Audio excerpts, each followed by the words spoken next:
Elçi Mırza, biz musulmanlar paygambarыбызды abdan süyöbüz.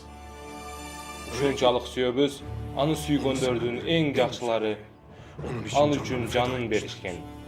Tartınbayбыз, biz dağı canımızды berебиz. Bir teatr көрүнүшү коёт экенсиңер деп уктук. Пайгамбарыбызды кемсинтүү үчүн мен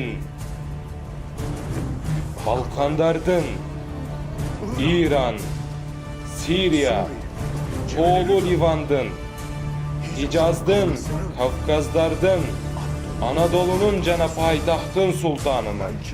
Men İslam halifası Abdülhamid Hanmın. Al көрүнүштү токтотпосоңор, дүйнөнү башыңарга жыгытамын. Fransızlar teatr görünüşünü jokko çıkarıptır. Elhamdülillah. Hükümdarım, büt İslam dünyasından razıçılıklar gelip jatat. Liverpool İslam uyumu razıçılık bildiriptir.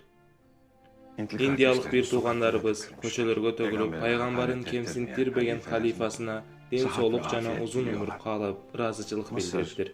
Egipet jana Alжирде kubanıç menen elder köçөгө tөгүлүp jatat. Hükümdarım, Allah sizden razı olsun.